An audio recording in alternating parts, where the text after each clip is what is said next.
santé et LVG. Et donc pour cela, je vais demander à monsieur Alexandre Chevalier, qui représente l'association d'éclat des enfants comme les autres, de prendre la parole.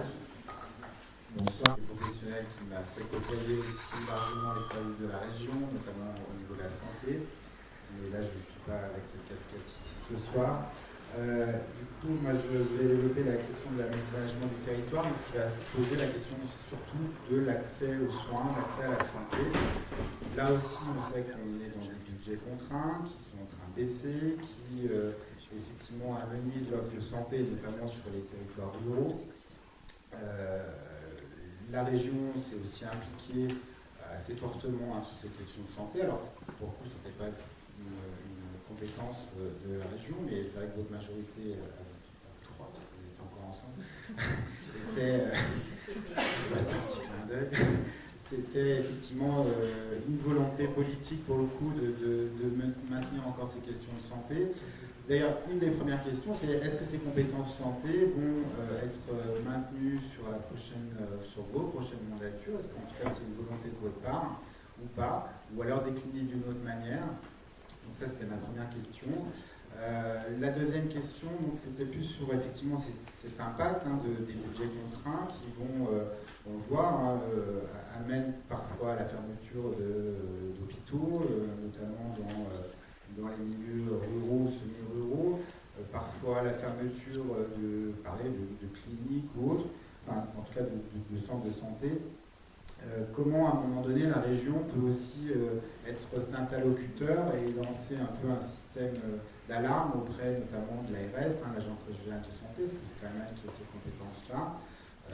Moi, je sais, pour avoir travaillé avec la région, que ça a été déjà fait dans le passé, notamment par exemple sur la question de l'éducation qu'on a vu sur la première table ronde, où effectivement la région avait interpellé comme ça les ARS en disant voilà, vous ne pouvez pas lâcher non plus la prévention dans les lycées parce que au risque qu'elle ne se fasse plus, même si effectivement déjà l'éducation nationale fait beaucoup de choses, mais il y a besoin parfois de cet accompagnement extérieur.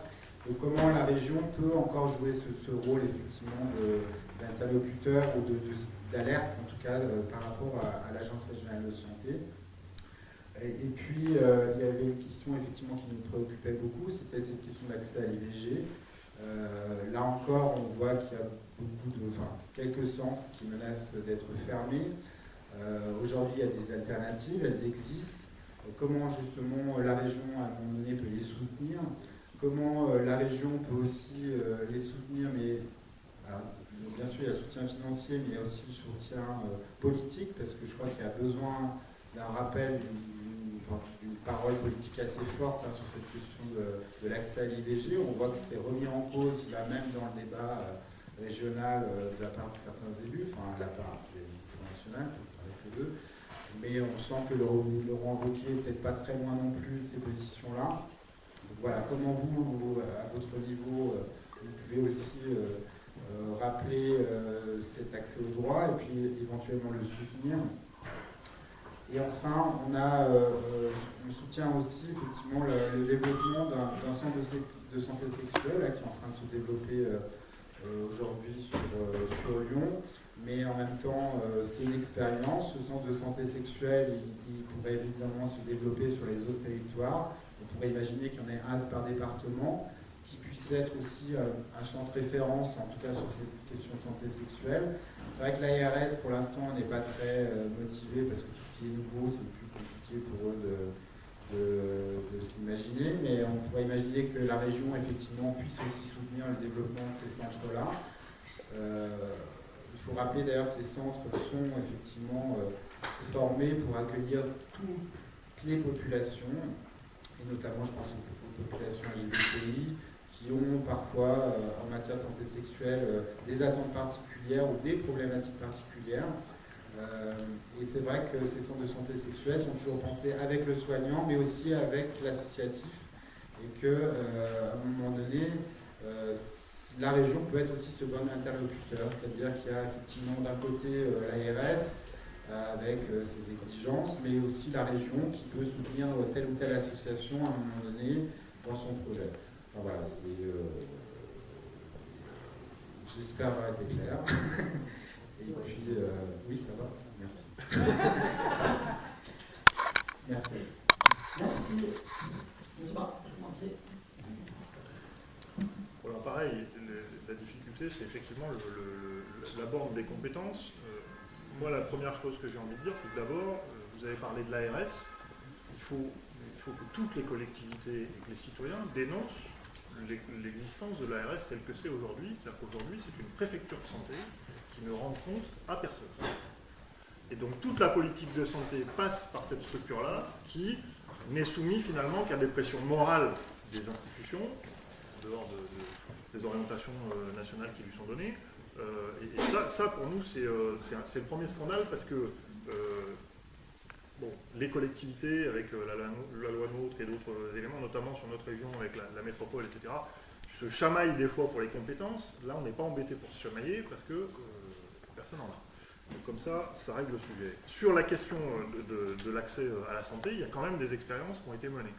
Moi, j'ai en tête l'expérience de la ville de Grigny sur notre département, qui a mis en place un centre de santé pour pallier à une analyse, hein, c'est le départ en retraite de nombreux médecins généralistes, leur non-remplacement, et donc une problématique d'accès à la santé généraliste de base pour tout le monde. Donc la ville de Grigny a mis en place un centre de santé dans lequel elle a rajouté par-dessus, puisque le centre de santé est une espèce d'architecture sur laquelle ensuite on peut ajouter les modules des politiques qui sont déterminés. Dans ce centre de santé, il y avait une consultation gynécologique, parce que c'était une vraie volonté de la mairie d'afficher ça. Alors, ce qui est dommage dans ce débat ce soir, c'est que ça ne va pas être drôle, parce qu'on va être globalement, on va être tous d'accord sur le sujet, je pense. Ce qui est dommage, c'est que les représentants de Wauquiez ne soient pas là, parce que là, ça aurait pu être un débat sympathique. Sur le sujet, après, le reste, que dire? On est complètement d'accord avec le maintien du pass contraception, le soutien aux associations qui interviennent, la défense du planning familial, et y compris ces interventions plus, on va dire, plus structurées en lien avec les programmes sur la question de la prévention dans les lycées. Et alors, pour mettre pas tous les lycées, parce que la région ne peut pas régler, enfin, pas un poids énorme sur l'ensemble des lycées. Sur les lycées généraux, le poids est assez restreint, par faire du bâtiment, mais sur les lycées professionnels, c'est important. La création, et puis généraliser. Alors, est-ce que ce sera sous l'égide de la région? Est-ce que c'est sous l'égide de l'État? Parce qu'on n'abandonne pas les questions de responsabilité de l'État sur la question de santé, mais en tout cas, généraliser cette pratique et cette politique de centre de santé, et dans lequel, effectivement, pourquoi pas ajouter, comme je le dis, un module, entre guillemets, santé sexuelle, puisque ce qui nous manque aujourd'hui, c'est l'infrastructure. Et les médecins généralistes, c'est la médecine libérale. La médecine libérale, ça a plein d'avantages, mais ça a cet inconvénient que c'est pas une structure dans laquelle on peut développer beaucoup de politiques de ce nature-là. Donc nous, on est complètement favorable à la généralisation des centres de santé, à leur développement. Les municipalités peuvent le mettre en place, la région peut probablement aider sous une forme ou sous une autre. Quand on n'a pas les compétences, on se bat aussi, soit pour trouver des biais, soit pour les obtenir. Mais de toute façon, enfin, je ne vais pas bourriner là-dessus toute la soirée, mais y compris les municipalités, elles vont être confrontées au fait que les médecins généralistes partent. Il y a une solution qui fait de plus en plus l'unanimité, parce que même un certain nombre de médecins généralistes se mettent à s'associer entre eux pour rechercher ces questions de centre de santé. Donc ça progresse dans l'état d'esprit de la société. Après, la question, c'est le financement. Et dans une politique de régression des financements, créer les choses, c'est quand même moins évident que quand on a des moyens qui au moins se maintiennent.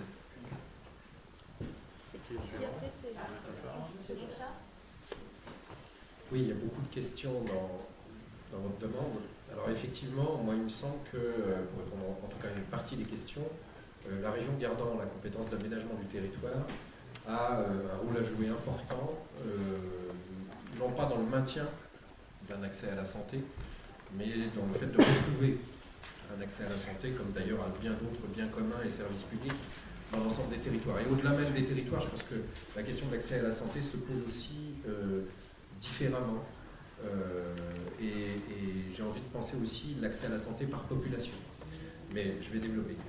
Aujourd'hui, je crois qu'il y a une quarantaine de maisons de santé qui ont été soutenues par la région, donc dans le principe de ce que mon collègue vient de dire.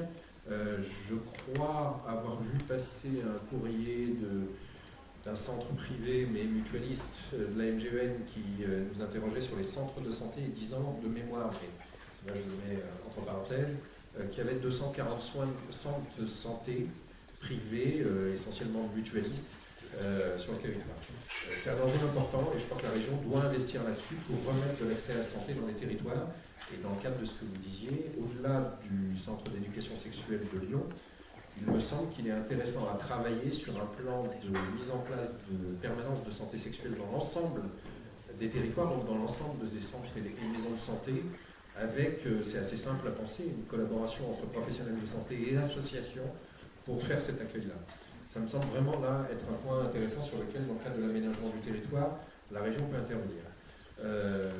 Je vais faire une petite parenthèse, ça fait plusieurs fois qu'on parle de budget et moi j'ai quelque chose qui boue là en moi. Je le redis, la politique c'est faire des choix. Moi j'ai regardé avec mes collègues tout ce à quoi nous nous étions opposés dans le mandat qui vient de s'écouler en Auvergne et en Rhône-Alpes, de financement qui nous semblait inutile ou inefficace, parce que allant à des entreprises qui avaient déjà beaucoup d'argent, donc on n'en avait pas besoin, je ne vais pas vous rentrer dans les détails, ou allant dans des puits perdus dont on ne savait pas à quoi ça servait. Et le total a été chiffré à 334 millions d'euros sur 5 ans et demi. Je peux vous faire la liste si vous la voulez, enfin vous l'envoyez, c'est un tableur. Ça veut dire plus de 50 millions d'euros par an. Donc certes, on est dans une période d'austérité, et je suis d'accord de râler contre les coupes budgétaires du gouvernement, mais on a aussi la capacité, y compris dans l'enveloppe budgétaire actuelle, d'ailleurs le budget de la région n'a pas baissé ces dernières années, il est resté à 2,3 milliards d'euros pour Rhône-Alpes, et au total à 3 milliards d'euros si on ajoute l'Auvergne. Il y a un moment où on peut faire des choix et financer certaines choses, bien évidemment. Il y a un projet qui me tenait fortement à cœur, qui était porté y compris dans cette région lyonnaise, par un certain nombre d'associations, même s'il y a eu des débats entre les associations et parfois même des bisbilles, mais c'est la démocratie aussi, hein. Ils ne sont pas toujours d'accord, c'est même l'intelligence collective d'avoir des désaccords pour s'enrichir. C'était le pôle régional de prévention santé. Vous avez peut-être entendu parler du PRPS, qui était un projet lié à l'Hôtel-Dieu, donc il s'est heurté bien sûr au refus et au blocage du maire de Lyon. Mais au-delà de ça, il peut se tenir ailleurs, l'enjeu n'est pas celui du bâtiment. C'est vraiment l'idée d'un pôle régional de prévention et de santé qui après aurait des antennes dans l'ensemble des territoires. Je réfléchis moins département que bassin de vie et territoire. Mais c'est une question personnelle. Moi, je le remets dans mon projet pour le mandat prochain. Je pense qu'on a loupé le coche sous le mandat qui vient de passer et j'en assume une part de responsabilité. Hein. Je n'accuse pas qui que ce soit à la région. Je pense que même nous, on n'a pas assez bien bossé. Et je pense que créer ce pôle régional de prévention santé est une priorité. On n'a pas parlé dans l'accès à la santé aussi de l'aide au planning familial. Je pense que c'est un sujet important puisqu'il est remis en question par certains concurrents. Je pourrais parler de plein de choses et du coup j'ai parlé tout à l'heure d'accès à la santé, pas seulement dans les territoires, mais aussi par les populations. Je pense qu'il faut qu'on fasse de l'information et de l'accès à la prévention et à la santé dans les missions locales, dans les universités, dans des secteurs où on a des populations à la fois particulièrement concernées, particulièrement à risque, pas seulement à risque pathologique, mais aussi à risque de ne pas être suivi sur le plan sanitaire, essentiellement pour des raisons d'argent. Et donc je pense que la région a son rôle à jouer à travers ça, même si elle n'a pas la compétence santé directement. Merci. Alors, sur ces questions, d'abord rappeler ce qu'on a fait. Il y a les maisons de santé et les centres de santé. Voilà. Je crois que les maisons de santé, nous on fait 50, on s'engage à en faire 100 sur le mandat qui arrive. Ces maisons de santé, elles sont très importantes pour un histoire d'équilibre des territoires. Les maisons de santé, ça réunit à la fois des médecins, mais aussi un ensemble de professionnels paramédicaux sans lequel l'accès aux soins n'est pas possible. Et je crois que ces maisons de santé, et puis après les centres de santé qui là sont sur l'accès pour les personnes notamment qui bénéficient de la CMU d'avoir cet accès aux soins, ça nous permet effectivement dans le cadre de la compétence aménagement du territoire de réussir à mailler la région. Après, il y a aussi effectivement, comme disait Jean-Charles, le soutien au mouvement français du planning familial avec les centres de planification. Là, sur ces questions-là, ça répond en partie à ta question sur l'IVG, mais pas que. quand la région s'est engagée notamment sur l'hôpital de Belay, sur le soutien à l'hôpital de Belay dans lequel il existe un centre IVG, là aussi on soutient cet accès à l'IVG. La région, je suis désolée, je vais parler de ce que je connais bien, parce que c'est l'Isère, la région a inscrit dans le contrat de projet État-région le soutien à l'hôpital de Voiron.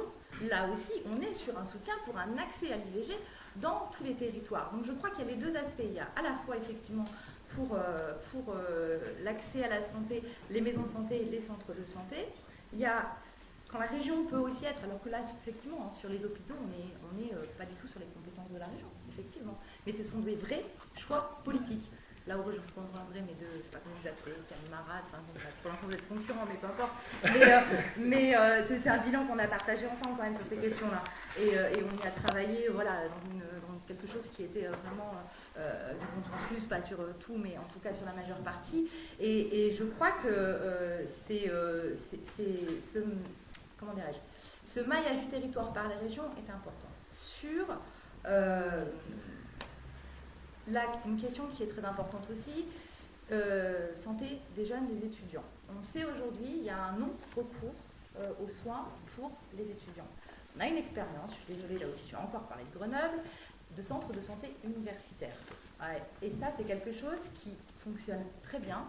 Nous, on s'engage à en créer un par campus, mais c'est quelque chose où là, je rejoins Jean-Charles, je pense qu'au-delà, effectivement, de la présence des professionnels médicaux, et on le voit à Grenoble, il y a aussi beaucoup d'actions autour de la lutte contre le tabagisme, etc., des choses qui doivent se faire en lien avec les associations du territoire. Ces centres de santé universitaires fonctionnent, aujourd'hui, sur Grenoble, ils fonctionnent bien. Il faut qu'on fasse attention aussi de pouvoir, effectivement, les doter de manière importante pour qu'on n'ait pas non plus des jeunes qui attendent des mois pour avoir des rendez-vous. Et puis pour finir, le centre de santé sexuelle, effectivement c'est un dossier que je connaissais un petit peu puisque le groupe auquel j'appartiens a eu l'occasion de déposer un amendement budgétaire autour de la création de ce centre de santé sexuelle. Le projet n'était pas forcément mûr à ce moment-là, il fallait aussi caler des choses avec d'autres collectivités partenaires financeurs de ce centre de santé. Mais je crois qu'on est sur effectivement quelque chose qui est intéressant sur l'ensemble des thématiques de la santé, au-delà de l'accès aux soins. Et puis voilà, finir par dire que quand la région aussi, par le biais des CDDRA, enfin c'est nos contrats, j'arrête de parler comme ça, des contrats territoriaux, les contrats territoriaux que nous pouvons avoir avec les territoires, que ce soit les métropoles ou en milieu rural, c'est aussi permettre, alors il n'y a pas beaucoup encore de volets santé dans les CDD, dans nos contrats territoriaux, je pense qu'il pourrait être renforcé. C'est aussi un soutien que la région fait sur les territoires pour les associations qui sont là.